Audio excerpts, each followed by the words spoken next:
Special guest on the phone today, coming through, the coach for Team Australia on the Ultimate Fighter Nations, which premieres tonight after Ultimate Fight Night. Make sure you check it out on Fox Sports 1. This takes place in Canada, but like I said, he's your coach for Team Australia. We have Kyle Noke on the show today. Thank you for joining us.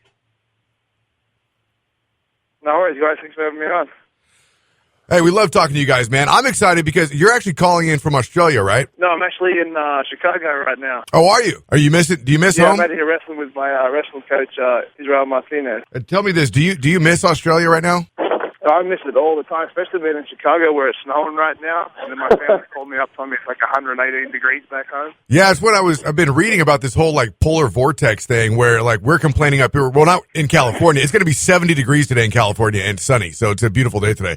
But in Chicago and all those places here in the States, it's like in a deep freeze and everything's freezing over. But in Australia, it's like basically Australia's on fire right now. Yeah, they said it's like being in a sauna. You can't even go to the beach during the day. It's that hot. That's insane, man. So wrestling in Chicago right now, your show, it premieres tonight.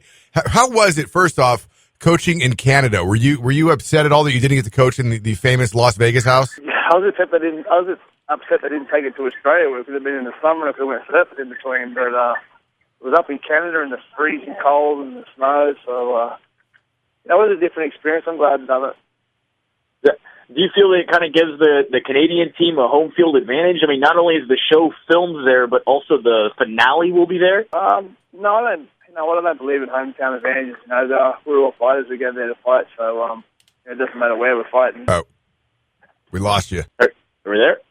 No, we're good. We're good. Okay, so Dodge tells me that you were a bodyguard for Steve Irwin. How was that experience? That was an awesome experience in my life. It was one that I'll cherish forever. Steve was a great guy. He loved MMA. We used to train every morning. He took me out, taught me how to surf, taught me to think about animals. It was a once-in-a-lifetime opportunity that I look at. Something that I'm glad I've done. Yeah. How far along in his training was Steve? Do you think that he could have eventually competed if something he wanted to do? Absolutely. I think he was definitely ready to compete if he wanted to. I think the problem with Steve was that his producers would never let him. He used to try and beg him all the time for an MMA fight, for a charity fight, for anything. But, they never wanted Steve getting hurt, so the producers are the guy that run everything, so they'd never let him do it.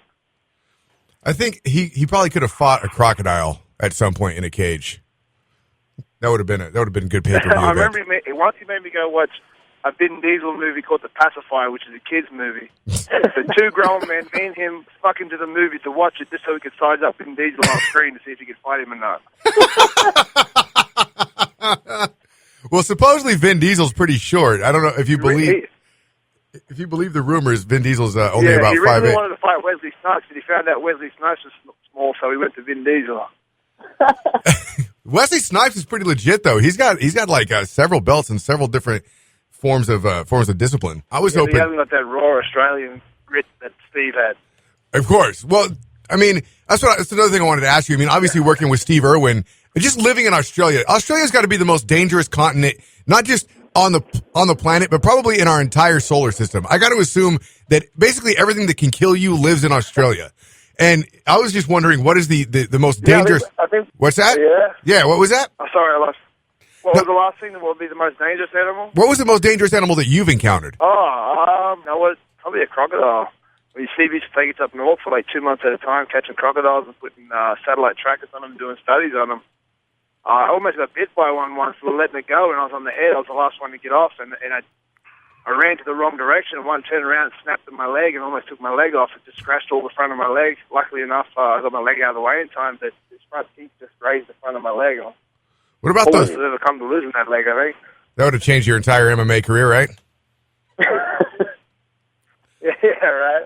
What about those crazy-ass funnel spiders?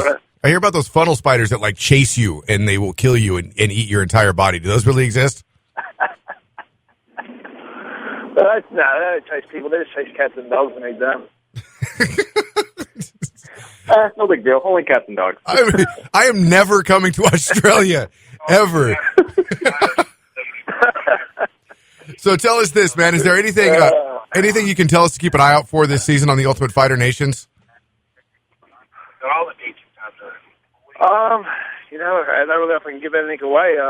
Just keep an eye out great fights. Like nearly every one of the fights on the show was a cracker, and the guys should be proud of themselves for putting on a great show. Any craziness go on in the house maybe that you found out about? Nothing too much, not too crazy, Yeah, I don't know. I can't really give anything away, but I've got a couple of Australians and Canadians in the house together, and they love to drink, so see what happens. All right, so this premieres tonight. It's the Ultimate Fighter Nations. It's Team Canada versus Team Australia. Kyle Noke is your coach for the Australian team. Patrick Cote is going to be your coach for the Canadian team. Now, you guys are going to fight at the finale of this, correct? Yeah, whenever the finale is, me and Patrick get to throw down. How do you feel about that matchup? I think it's a great matchup. Patrick loves to keep it on his feet just like me, so he's a tough guy and he's fought a lot of great opponents, so I think it's going to make for a great fight. Well, we're all looking forward to it. Again, it premieres tonight on Fox Sports 1. And before we let you go, Kyle, we got one more question for you.